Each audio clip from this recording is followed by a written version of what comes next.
101.3 Radyo Natin, Paracale. Today is Wednesday, May 26, 2021. Our time now is 10:02 in the morning. Paaralan sa radyo. Paraan para matuto. Paaralan sa radyo. Halina't mag-aral tayo. Paaralan sa radyo. Hatid ng Deped, Camarines, Norte sa mga batang Norteño. Halika na, makinig tayo. That's a good idea!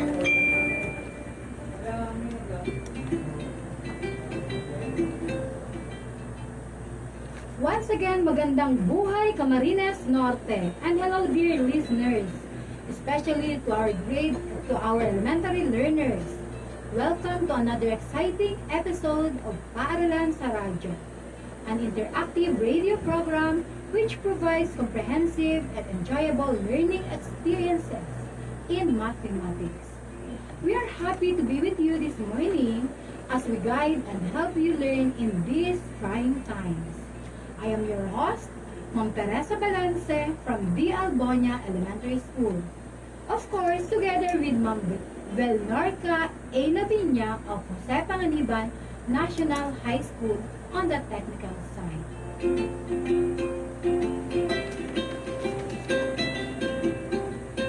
Before we start our fun-filled lesson, please make sure that you are comfortable in your study area and free from any distractions. Check if you have your paper with you along with a pen so you can write the important information and follow our step-by-step discussions and activities.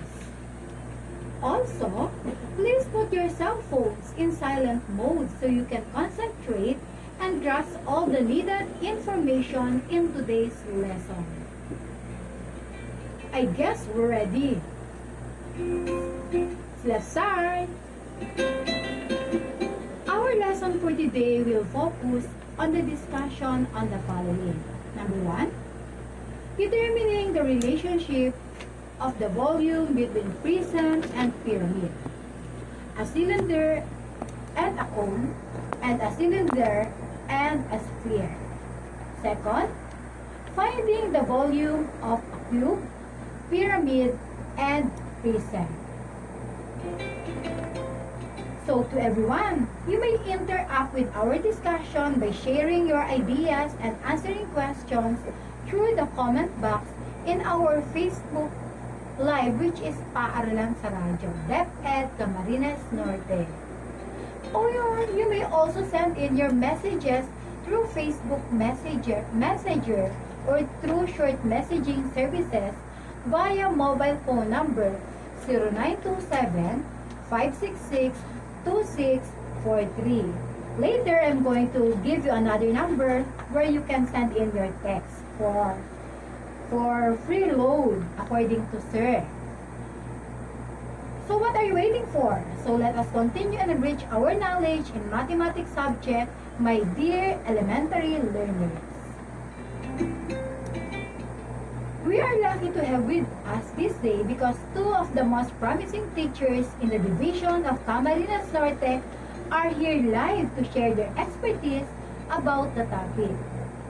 We have Teacher Rhea S. Valeros from Tawig Elementary School and Sir Nicell G. Maravillas of Palanas Elementary School. And they will serve as our today's resource teachers in this episode this morning. Welcome to our program, Ma'am and Sir. Your greetings, please. Thank you, Teacher Teresa, for welcoming us to this radio program. Good morning, Paracaleños, especially to learners and parents who are listening right now. I know that all of you are really excited to learn our topic for today. I am Teacher Nicell, and I'll be one of the discussants about determining the relationship of the volume between prism and the pyramid, a cylinder and a cone, a cylinder and a sphere, and finding the volume of cube, pyramid, and prism. Good morning, Teacher Nicell. Good morning, everyone, especially to the pupils who are listening right now. I know that all of you are very excited in our lesson today in the comforts of your home. I am Teacher Rhea, together with Teacher Nicell. We are your radio teacher for today's discussion. In today's session in our school on the air, you will learn the following most essential learning competences. 1. Determine the relationship of the volume between prism and pyramid, a cylinder and a cone, a cylinder and a sphere. Last, find the volume of a cube, pyramid, and prism.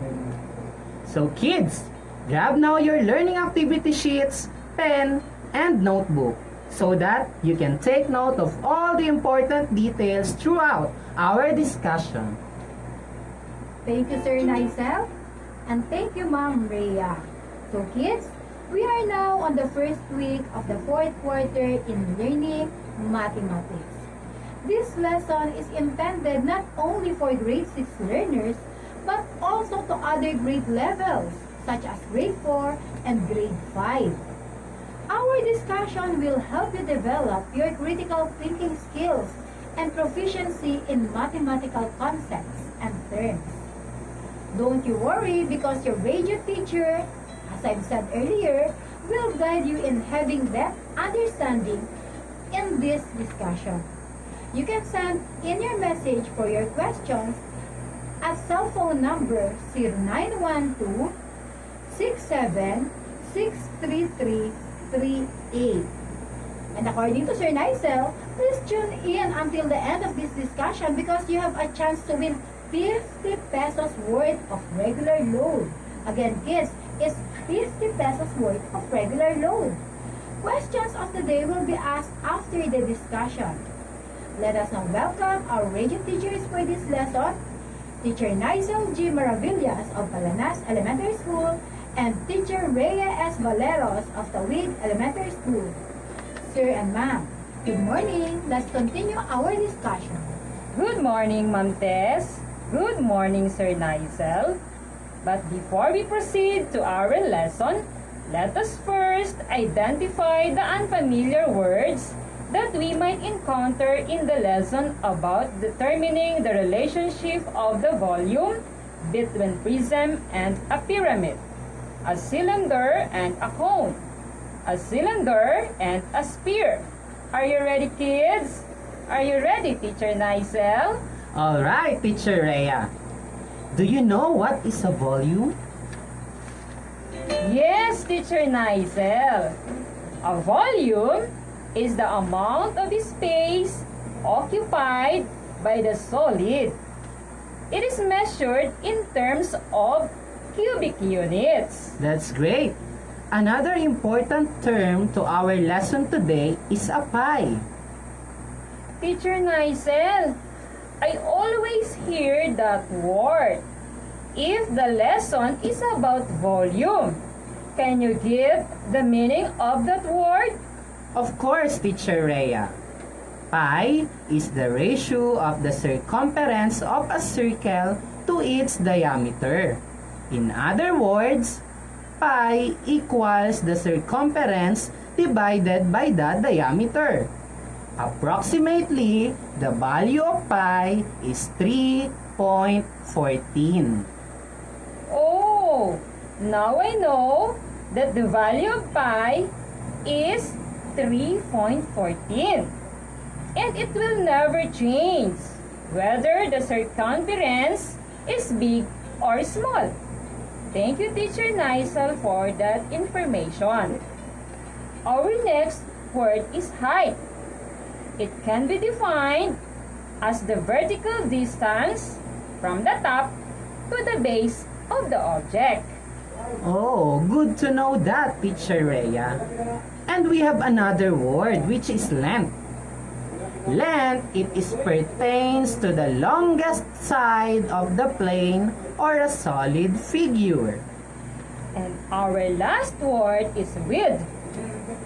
It describes how wide an object is.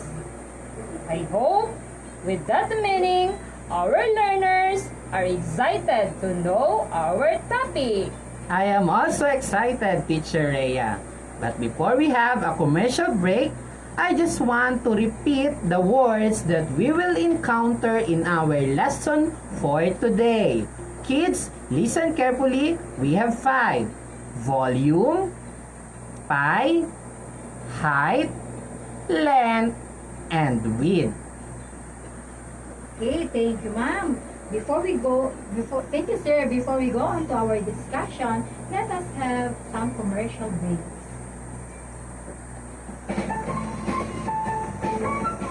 Mapatak na naman ang ulan sa bubong ng bahay. Ilang commercial? Kanta-kanta ka lang dyan. Isa. Natapos mo na ba yung Dapat aralin? po. Apat mo. Ngayon, isa Hindi lang pa muna. po, Nay. Ay, katamad. Subukan mong makinig sa radyo na nagbibigay programa sa pagtuturo. Talaga po ba, Nanay? Meron po ba nun? Eh di mas masaya. Mas maiengganyo na ako mag-aral. Oo, anak. Ang kailangan lang ang pakikiisa sa ibinigay nilang tagubilin. Makinig mabuti at pag-aralan ang aralin. O sige po, Inay. Maraming salamat po sa iyong payo. Asa na po yung ating radyo?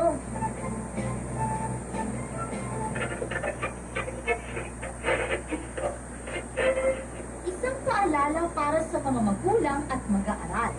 Ang STO Camarines Norte ay nag-ilusad ng radio-based instruction program upang maging gabay sa pag-aaral ng mga kabataang Kamnorteño. Kaya't halina at laging subaybayan ang paaralan sa radyo.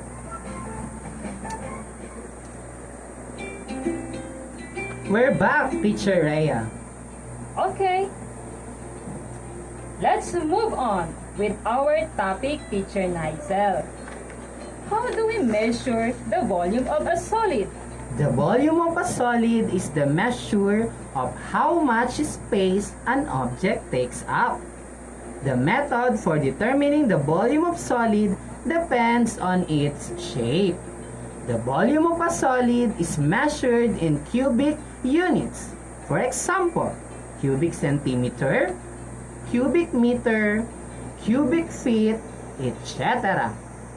Teacher Nicell, let's have a word problem for better understanding about the volume of a solid figure. Kids, listen very well to understand the word problem. Here is the problem. Mang Puloy sells popcorn in 2 different containers. One rectangular prism in shape and the other is in the shape of rectangular pyramid. If you buy the popcorn in 3 rectangular pyramid containers, will you get the same quantity of popcorn that is in 1 rectangular prism container? Wow, it is very interesting word problem. So, Teacher Rhea, to be able to get the answer, we must be get the volume of the rectangular prism and the volume of 3 rectangular pyramid. Yes, Teacher Nicell. If a rectangular prism is 5 units high, 4 units long, and 3 units wide, how many unit cube would fit in it? So, we have 4 units times 3 units times 5 units. 4 times 3 is equals to 12. 12 times 5, we have 60 cubic units. Thus, there are 60 cubic units that fit in the rectangular prism. So, the volume of the prism is the product of the length, the width, and the height. Therefore, volume of the prism is equal to length times width times height. So, we already done in volume of a rectangular prism. let's proceed to volume of a rectangular pyramid. The volume of a pyramid is given by 1/3 of the area of the base and the height. If the side of the base of a rectangular pyramid is 4 units and 3 units and the height is 5 units, then the volume is 20 cubic units. Okay, the volume of a rectangular pyramid, the formula is 1/3 L times W times H. L stands for length, W stands for width, and H stands for height. Let us substitute the given numbers using this formula. 1/3, 4 units, times 3 units, times 5 units. So 4 times 3 equals 12 units, times 5 units. So 12 times 5, the answer is 60 cubic units. Times 1 divided by 3, the final answer is 20 cubic units. Wow! So, Teacher Rhea, in the problem on 2 different containers of popcorn, one container is a rectangular pyramid and the other is a rectangular prism. Notice that the volume of rectangular pyramid is 1/3 of the volume of rectangular prism. Therefore, the quantity of popcorn in 3 rectangular pyramid containers are the same as the quantity in 1 rectangular prism container. Teacher Nicell, did you notice the relationship of the volume of rectangular prism to the volume of rectangular pyramid? Yes, Teacher Rhea. The volume of the rectangular prism is 3 times the volume of the rectangular pyramid. Yes, you are right, Teacher Nicell.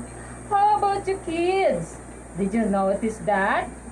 I think so. Teacher Rhea, let's have another solid figures. Kids, listen very well for better understanding of our given situation. At 7-Eleven convenience store, you can buy a big gulp or a little gulp juice. The big gulp comes in a can, while the little gulp is served in a cone. Teacher Nicell, we have 2 choices of buying gulp. One is in can and the other is in cone. Do I am right to say that can is representing cylinder? Yes, you are correct, Teacher Rhea. Let us now to visualize the cone and cylinder to our listener.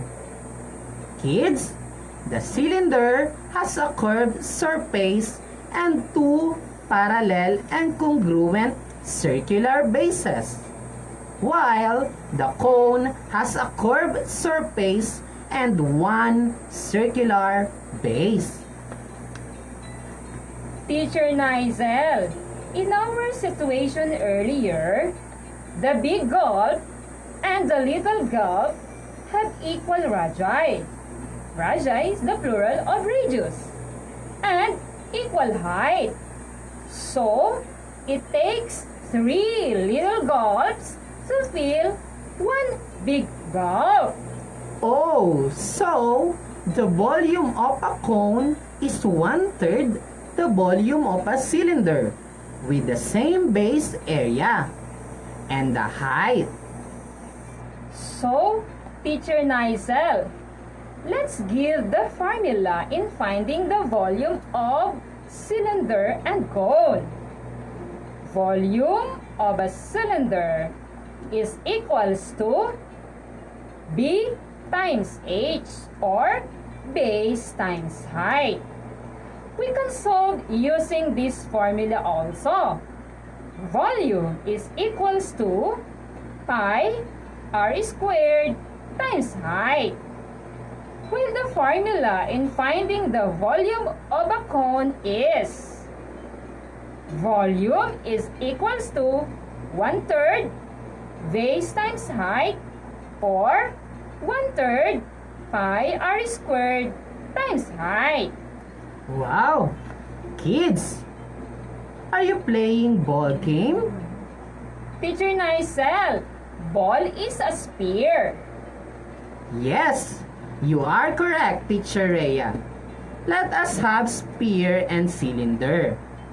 Given that the radius of cylinder and sphere is similar, a circle is on the sphere with the same center as the sphere has an area of pi r squared. Imagine the same circle as the base of a cylinder that exactly contains the sphere. The volume of this cylinder would be the area of its base times its height, which is pi r squared. The sphere does not fill the whole cylinder. In fact, its volume is 2/3 of the volume of the cylinder. Therefore, Teacher Rhea, the volume of sphere is 4/3 pi r cubed. Thank you, Teacher Nicell, for the very good explanation for that figure. Before we proceed to the next topic, let us recall the formula in finding different solid figures. Okay. Prism. Volume is equals to length times width times height. Pyramid. Volume of pyramid is equals to 1/3 length times width times height. Or we can solve using this formula. 1/3 base times height. Cylinder. The volume of a cylinder is equals to base times height. Or volume is equals to pi r squared times height. The cone. The volume of a cone is equals to 1/3 base times height. Or we can solve using this formula. Volume is equals to 1/3 pi r squared times height. And the last one is the sphere. Sphere, volume of the sphere is equals to 4/3 pi r cubed. Thank you, Ma'am Rhea. So the topic becomes more interesting. But kids, we have to give way for some reminders.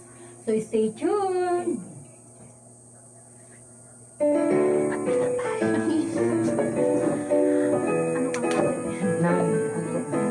Edukasyon ay ituloy sa gitna ng hamon. Mga may iwaksi, pag-aalay, itangin ang module at radyo, internet at video. Parang sigurado pagkat ay matuto. Katwang ng guro, si nanay at tatay, si ate at kuya, si lolo at lola. Maging kakilala o kahit na sino pa, katulong at katuwa sa tulong na asal. Nahirapan ako na ako. Ay ituloy sa gitna ng hamon. Pangambay, iwaksi, pag-alay, itangin. Tayo ay magtulungan, kakayanin ang laban. Hindi kayang pigilan, karunungang kailangan. Edukasyon ay ituloy sa gitna ng hamon. May script ako dyan. Pangambay, iwaksi, pag-alay.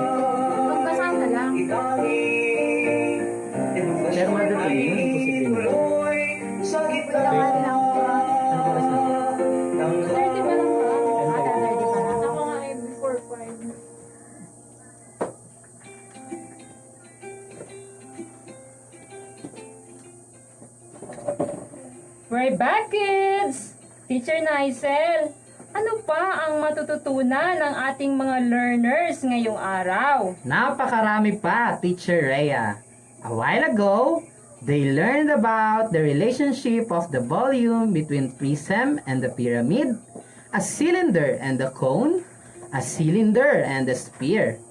This time, we will give them another interesting learning discussion about finding the volume of a cube, pyramid, and prism. Is it exciting, Teacher Rhea? Yes, Teacher Nicell. I'm sure excited na ang ating mga learners sa ating sunod na discussion.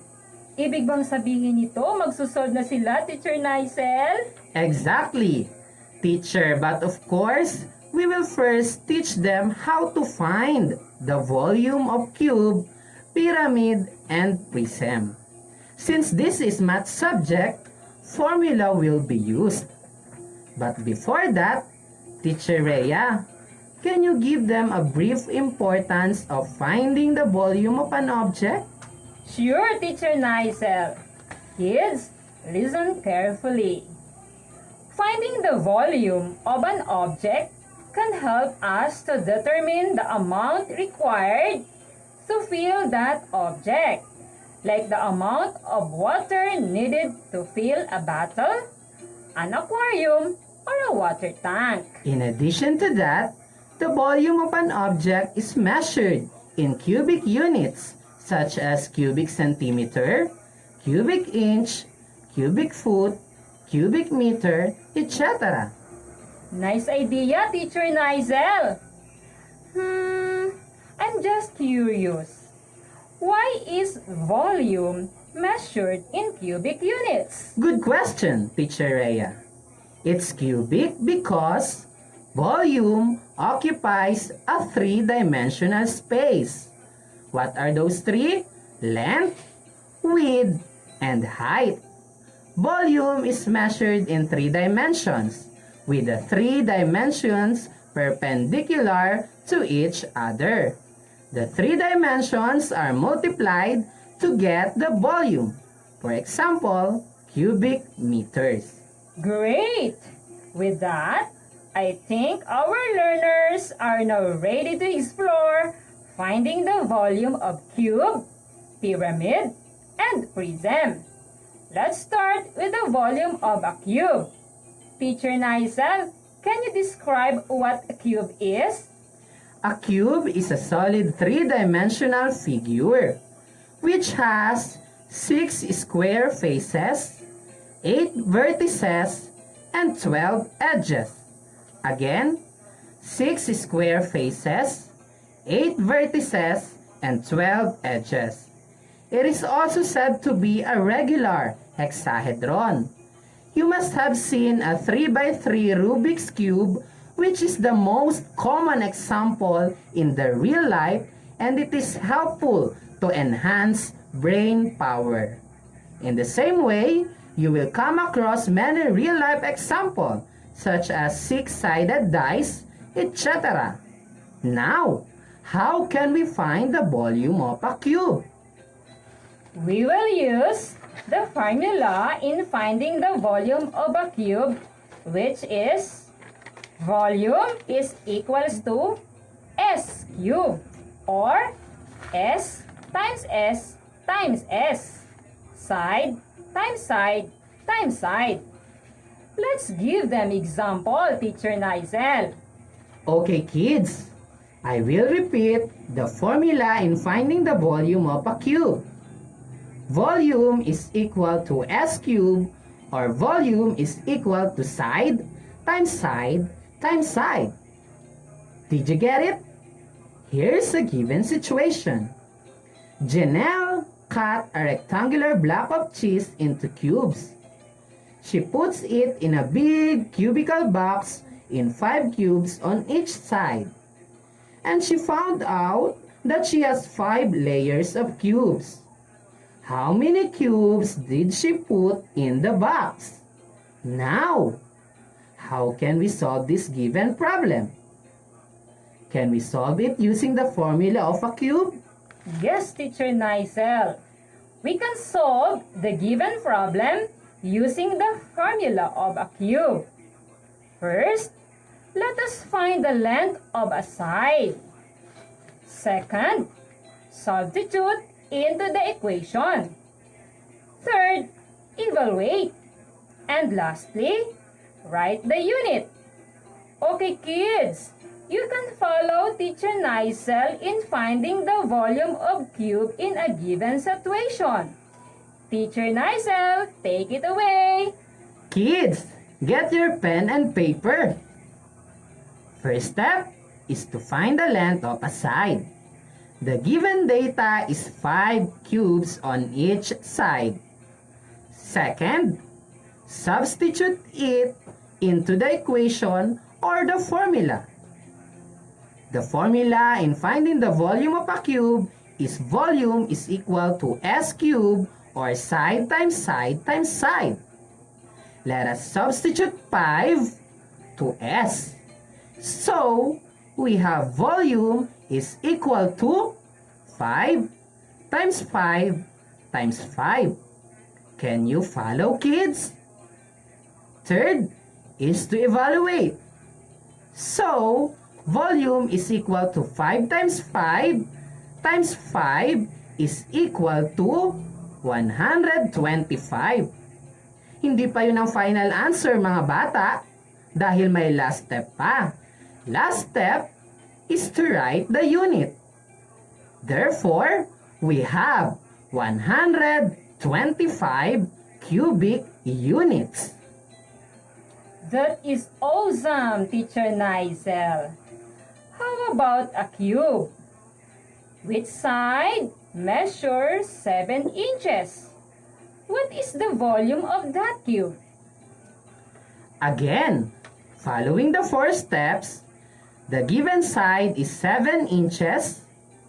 Substitute it to the formula. Volume is equal to side times side times side. So, we have volume is equal to 7 times 7 times 7. Then, evaluate. The answer is 343. Again, the answer is 343. But this is not yet the final answer.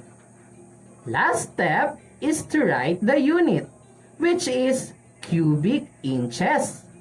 Therefore, the answer is 343 cubic inches. Very nice. We will now proceed in finding the volume of a pyramid. But before that, I will describe first what pyramid is. A pyramid is a polyhedron for which the base is a polygon and all lateral faces are triangles.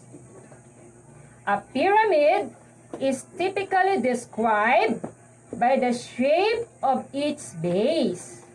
For instance, a triangular pyramid has a base that is triangle, and a hexagonal pyramid has a base that is hexagon.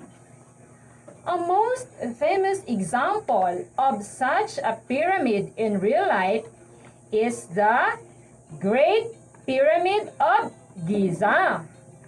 The Great Pyramid of Giza is the oldest and largest of the pyramids in the Giza Pyramid Complex, bordering present-day Giza in Greater Cairo, Egypt. It is the oldest of the 7 wonders of the ancient world, and the only one to remain largely intact. Amazing, Teacher Rhea. Tamo nga naman, hindi lang sila natututo ng math, pati history nalalaman na rin nila. Now, we will now share how to find the volume of a pyramid. Kids, listen carefully. The volume of the pyramid is the amount of space inside the pyramid. Volume is measured in cubic units, which means it tells how many cubes of a given size it takes to fill the pyramid. Teacher Rhea, can you give the formula in finding the volume of a pyramid? Sure, Teacher Nicell. To find the volume of a pyramid, we use the formula. Volume is equal to 1/3 length times width times height. Or volume is equal to 1/3 base times height. Area of the base times height. For example, a rectangular pyramid has a length of 4 centimeters, a width of 5 centimeters, and a height of 9 centimeters. Find the volume of a pyramid using the formula. Teacher Nicell, can you guide our learners in solving this? Alright, are you ready, kids? Use the formula in finding the volume of a pyramid. We have volume of a pyramid is equal to 1/3 length times width times height. Next, substitute the given data into the formula. So, volume is equal to 1/3. The length is 4 centimeters times the width, which is 5 centimeters, times the height, which is 9 centimeters. Now, let us evaluate. Multiply 4 centimeters by 5 centimeters. The answer is 20 centimeters. And then 20 centimeters times 9 centimeters is equal to 180 centimeter. Next, divide 180 centimeters by 3. The answer is 60. Lastly, let us write the unit, which is cubic centimeters. Therefore, the answer is 60 cubic centimeters. Wow! Thank you, Teacher Nicell. I hope our learners got the same answer. Okay, i-challenge natin ang ating mga learners sa kani-kanilang mga tahanan. Ang gagawin lang nila ay sumubok na magsagot sa ating ibibigay na problem. Hindi ito matinding problema, Teacher Rhea. Simple problem lang. Are you ready, kids? Here is the problem. A pyramid-shaped paperweight contains liquid inside. If the base of paperweight has an area of 9 centimeters squared and a height of 4 centimeter, what is the volume of the liquid inside? We challenge you, kids. Good luck.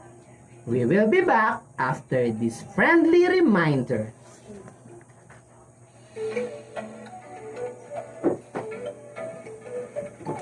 Reminders in using the module. Since we will not be adopting the normal classroom instructions, we are providing you self-directed learning modules. This will serve as the learning material in which your skills will be continuously developed. Be guided by the following reminders in using your module. Number 1. Use the module carefully. Do not write anything or put marks on any part of the learning material.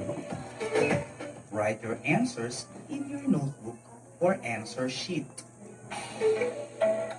Number 2. Do not forget to answer the first activity before going to the next. Number 3. Read first the instructions before doing the given activity. Number 4. Observe and honesty in accomplishing the activities and in checking the answers. Number 5. Finish the activities part by part. Do not jump into the next without completing the preceding part. And finally, just in case you find difficulty in understanding a certain idea or in answering the exercises, do not hesitate to seek the assistance of your teacher using your gadget if you have. You can also ask the guidance of your parents, elder siblings, or anyone else in the family who can help you. Remember that there is always somebody to help you. We are hoping that your module will give you a productive and fruitful experience. An experience of acquiring the knowledge and skills towards lifelong learning. Yes, of course. You can do it.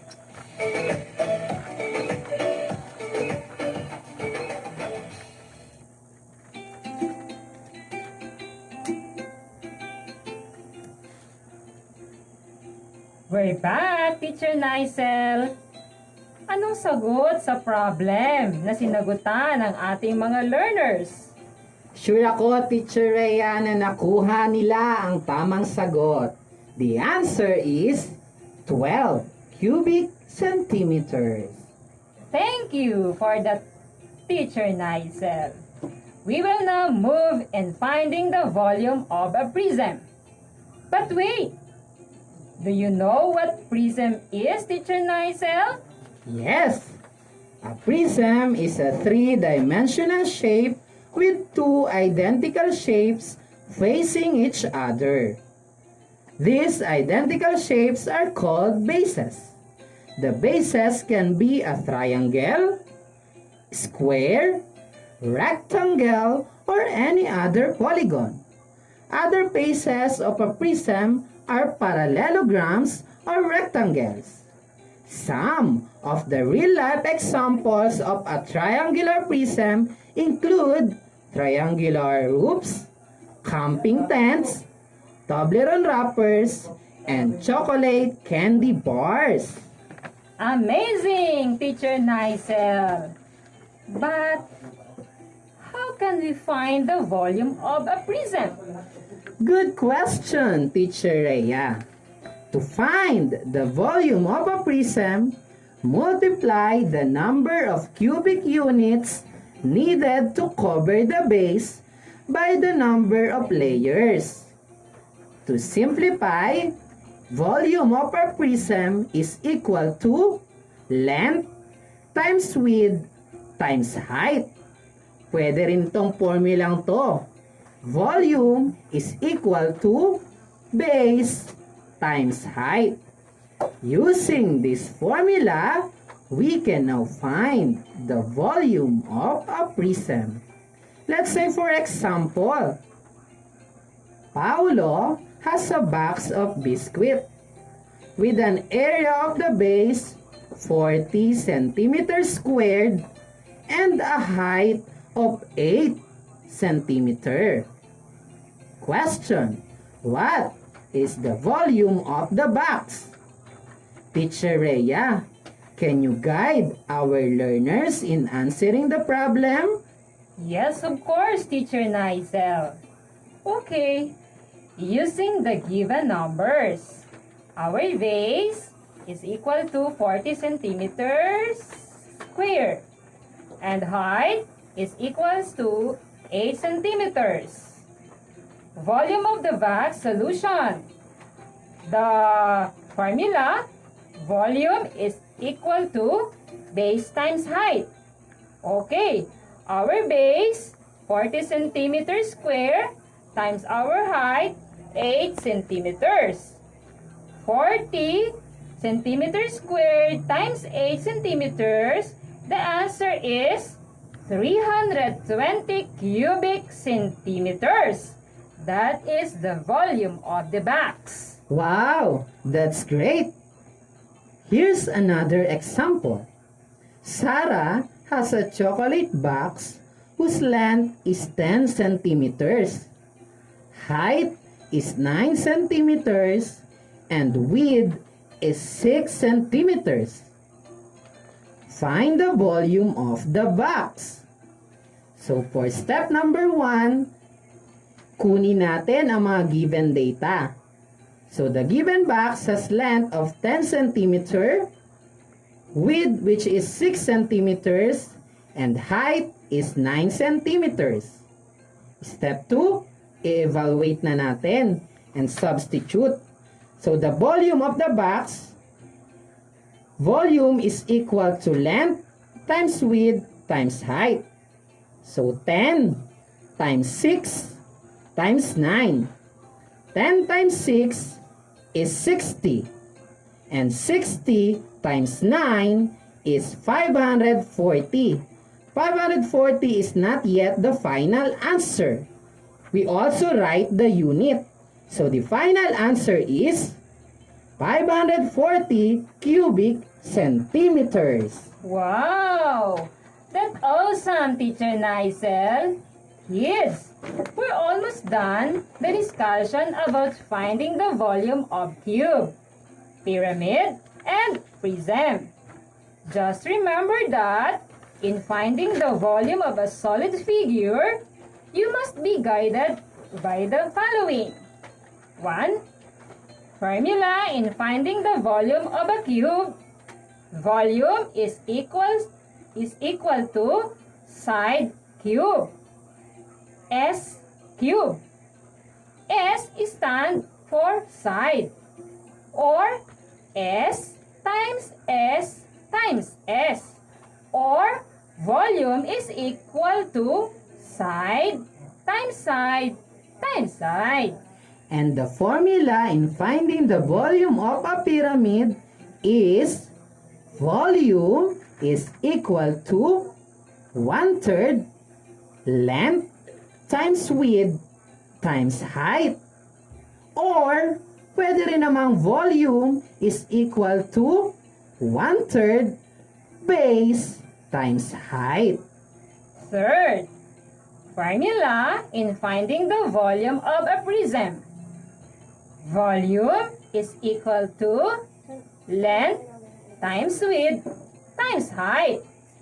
Or, volume is equal to base times height.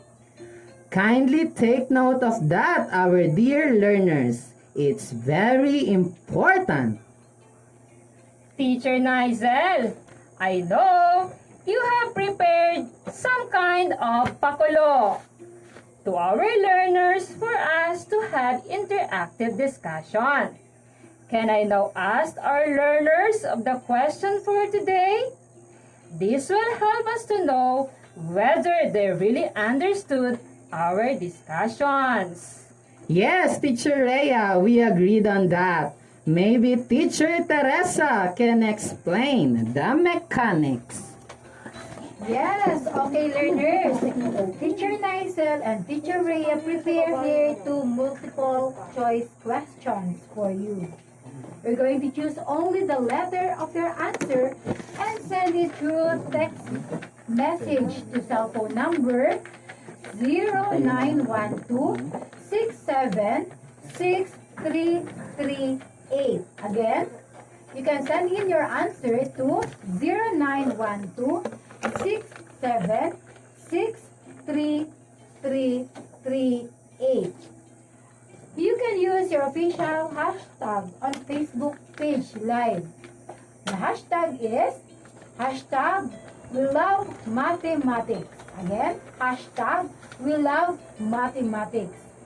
You may also send your questions via text message regarding our discussion to cell phone number again, cell phone number 0912676338. The lucky winners will have 50 worth of regular load. We're going to select one lucky winner for each question. Good luck, learners! Teacher Nicell, you can now start with the first question. Again, class, You can answer by following this format. Your answer is slash your complete name slash your complete address. Again, your answer is slash your complete name slash and your complete address, and send in to 0912676338. Hope you got it, guys. Sir Nicell. Thank you, Teacher Teresa. So, here is the first question. Volume is measured in blank. A. Square units. B. Centimeter. C. Cubic units. Or D. Meter. Again, volume is measured in blank. A.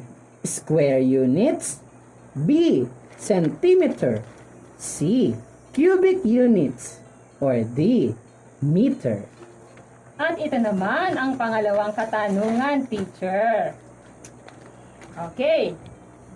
It is a solid with three-dimensional figure, which has 6 square faces, 8 vertices, and 12 edges.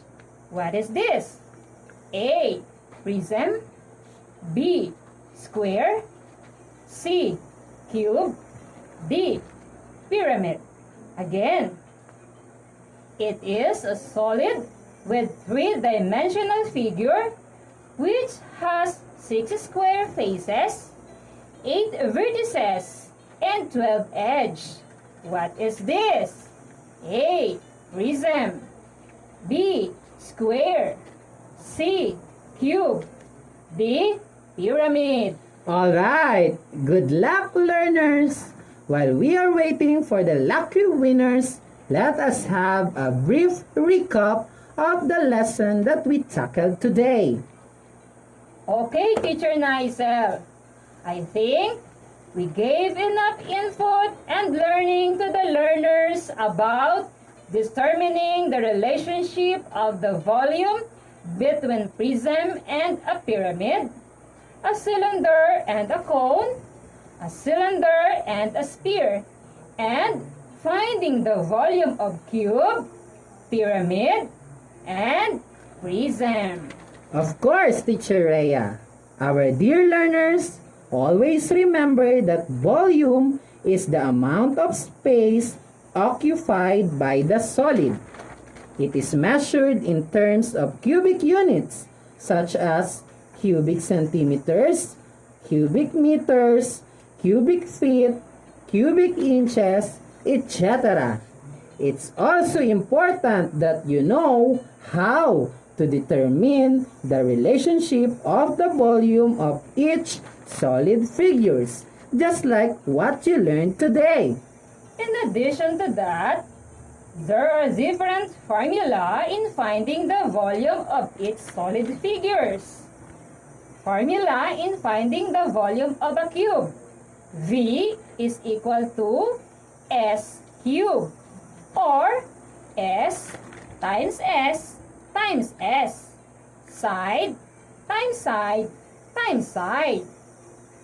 Formula in finding the volume of a pyramid. V is equal to 1/3 L times W times H. Length times width times height.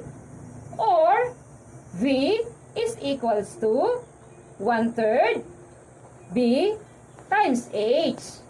Area of the base times height. And the formula in finding the volume of a prism, V is equal to length times width times height. Or volume is equal to base times height. Wow, that's very comprehensive discussion from Ma'am Rhea and Sir Nicell. Did you hear that, dear learners? Thank you so much to our resource teachers who shared their knowledge comprehensively and gave their time and effort to explain us about the topic. For you to be able to do exercises in mathematics for this week, open your learning activity sheet and perform the activities. So it's reflection time, kids. On your notebook, write your learnings for today and the challenges you have encountered. If there are concerns or questions in your mind that are not yet cleared or answered, feel free to send us a message, and we will try to answer them together. Again, you can share your ideas and post or send questions through the comment box in our Facebook Live, which is Paaralan sa Radyo, Deped, Camarines, Norte. Or you may also send in your messages through Facebook Messenger or through short messaging services. We will be right back after these few reminders.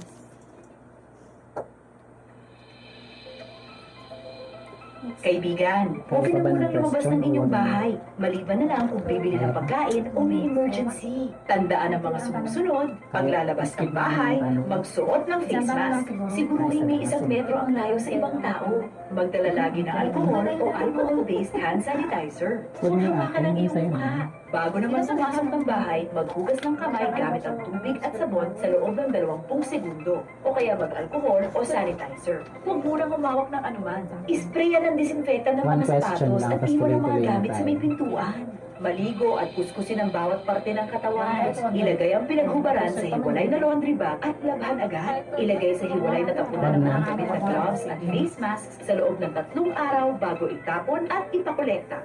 Ingatan ang sarili at ang Mama, let us now reveal the Huwag winners mag-uwi ng virus sa of our bahay. panpakul. Sa wastong pag-iingat, ang virus hindi kakalat. COVID-19, kayang-kaya nating tapusin. Page 15. Isang paalala mula sa DOH, UNICEF, USAID at ng himpilang ito. We're back. Time check is 10:58 in the morning and you're still listening to 101.3 Radyo Natin, Paracale. Now, as promised, we will be checking and we are going to reveal who are the winners. Sir Nicell. Okay, thank you so much, Ma'am Teresa. So, the correct answer for question number 1 is letter C, cubic units. And our winner is Alexa from Palanas, Paracale, Camarines, Norte, with cell phone number 0951-622-2312. Wow, congrats! And for our question number 2, the correct answer is letter C, cube. Our winner is Miro Angela B. Laguador from Tawig, Paracale, Camarines Norte, with cell phone number 0907-370-8076. Congratulations! Congratulations to all our winners of 50 pesos worth of regular load. Once again, this is Teacher Nicell of Palanas Elementary School quoting, "Good mathematics is not about how many answers you know. It's how you behave when you don't know." Thank you so much, our dear learners. And this is Teacher Rhea of the Wig Elementary School quoting, "The only way to learn mathematics is to do mathematics." Until next time, learners. Bye for now. Thank you for listening and God bless us all. Good morning. Okay, as promised, let's check our phone and our Facebook Live.